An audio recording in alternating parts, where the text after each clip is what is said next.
మా కుటుంబానికి, మా నియోజకవర్గంలో ఉన్న ప్రతి కార్యకర్తకి ధైర్యం చెప్పడానికి విచ్చేసినటువంటి మా నాయకుడు జగన్మోహన్ రెడ్డి గారికి నేనైతే ముందుగా మరొకసారి ధన్యవాదాలు తెలియజేస్తూ, ఆ రోజు జరిగినటువంటి పరిణామాలు నేను జైల్లో ఉన్నప్పుడు పేపర్లో చూస్తే నాకు అనిపించింది, ఇన్ని లక్షల మంది ఈ అన్యాయం పట్ల గొంతెత్తుతున్నారా?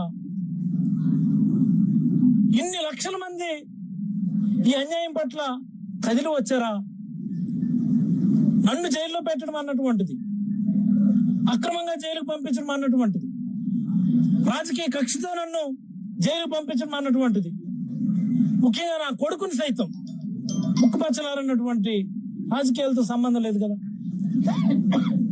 నా మీద కక్ష తీర్చుకోవడం కోసమని నా కొడుకును కూడా బలి చేయటం అన్నటువంటి దాని మీద ఇన్ని లక్షల మంది అనంతపురం నుంచి ఇచ్చాపురం వరకు గొంతెత్తి నినందించడం అన్నటువంటిది నిజంగా నాకు చాలా గర్వంగా అనిపించింది. మొదట్లో ఒక భావన ఉండేది, నాకు జైల్లో పెట్టారే నాకు గాని నా కొడుకు గాని, నేనేం తప్పు చేశాను నేను అని ఒక రకమైనటువంటి చిన్న నిరాశాభావం ఉండేది.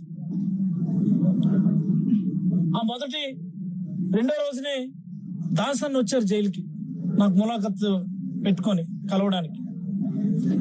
అదే సందర్భంగా ప్రసాద్ సార్ సందేశం కూడా నాకు చెప్పారు, నాకు ఆందోళన పడొద్దు, రాజకీయాల్లో ఇది భాగమైనప్పటికీ నిన్ను కక్షపూరితంగా పెట్టడం అన్నటువంటిది ఇది ఈ రాష్ట్రంలోనే ఒక పెద్ద ఉద్యమం క్రియేట్ చేసేటటువంటి అవకాశం ఉందని చెప్పి నాకు రెండో రోజు వచ్చి నాకు ధైర్యం చెప్పారు. నేను ఆలోచించుకుంటూ ఉండేవాడిని, ఎలాగా ఏ మాదిరి ఉద్యమం అవుతుంది అని చెప్పి. బట్ ఎప్పుడైతే నాయకుడు రావడానికి ఒక నిర్ణయం తీసుకున్నారని మళ్ళీ పెద్దలు నాకు తెలియచేశారు, దీనిపైన రాష్ట్ర వ్యాప్తంగా పెద్ద ఎత్తున చర్చ జరుగుతుంది. ముఖ్యంగా మత్స్యకార సామాజిక వర్గంలో ఇది చాలా ఇన్డెప్త్, ఇది అన్యాయం అని చెప్పి అన్నటువంటి మాట వెళ్తుంది అన్నటువంటి విషయం చెప్పిన తర్వాత జైల్లో పెట్టడం అనే దాన్ని కూడా నేను చాలా సానుకూలంగా తీసుకున్నానని నేనైతే భావిస్తా ఉన్నాను. ఈ 3 వారాల టైం నాది, బాబుతో కలిపితే 4 వారాల టైం, మేబీ ఒక దీక్ష లాంటి సమయమే నాకు కానీ నా కుటుంబానికి కానీ. మరి ఈ సందర్భంలో నాకు ధైర్యం చెప్పి, నాకు వెన్ను తట్టి, నాకు అన్ని రకాల సహకరించిన పార్టీలో ఉన్నటువంటి అందరికీ, ఒక చిన్న కార్యకర్త నుంచి రాష్ట్ర అధ్యక్షుడి వరకు, జిల్లా పెద్దల గురించి అయితే నేనైతే ఒకసారి ప్రత్యేకంగా చెప్పదలుచుకున్నాను. నాకు జైల్లో పెట్టడమే కాకుండా నాయకుడు నన్ను చూడడానికి వచ్చినప్పుడు జరిగినటువంటి పరిణామాల గురించి కూడా ఒకసారి మాట్లాడితే, ఎచ్చెర్ల గొర్రెల కిరణ్ గారి మీద, వాళ్ళ బృందం మీద కేసులు పెట్టారు. తిలక్ గారు పలాస వస్తే మా బృందం తిలక్ గారు అందరి మీద మళ్ళీ కేసులు పెట్టారు. ఆ జిల్లా పార్టీ అధ్యక్షులు అలాగే ప్రసాద్ సార్ వాళ్ళ అబ్బాయి మీద, వాళ్ళందరి మీద కూడా కేసులు పెట్టారు.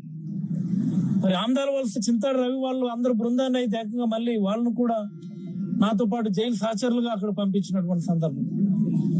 ఇవన్నీ ఇన్ని చేయడానికి కారణం ప్రజల్లో వచ్చినటువంటి ఆ నిరసన జ్వాలని ప్రభుత్వం తట్టుకోలేకపోతుందేమో అని నేను అభిప్రాయపడతాను. కూటమి నాయకులకి అది కంటగింపుగా ఉందేమో అని నేనైతే అభిప్రాయపడతా ఉన్నాను. అందుకనే ఆ జ్వాలని చల్లార్చాలంటే, అలాంటి ఉద్యమాలను చల్లార్చాలంటే ప్రభుత్వాలు ఎప్పుడు చేసేటటువంటి ఒక తప్పు అణచివేత ధోరణి ఎంచుకోండి.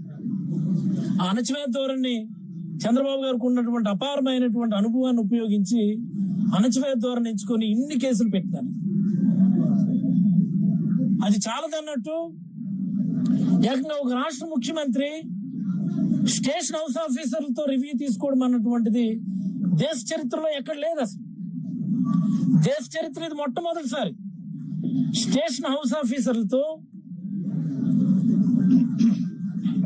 హెచ్ఓడీస్ అంటాం, హెచ్ఓడీలు కాదని, అట్లీస్ట్ లేదా జిల్లా ఆఫీసర్లు కాదని, ఒక ఎస్ఐ స్థాయి అధికారితో రాష్ట్ర ముఖ్యమంత్రి రివ్యూ పెట్టుకోవడం అన్నటువంటిది దేశ చరిత్రలో ఇది ప్రథమం. ఇది అంటే చంద్రబాబు గారు ఈ కూటమి నాయకులు ఎంచుకున్నటువంటి మార్గం ఏంటంటే మరింత అణచివేత ధోరణిలోకి మేము వెళ్తాము అని చెప్పి చాలా స్పష్టంగా మెసేజ్ ఇస్తా ఉన్నారు.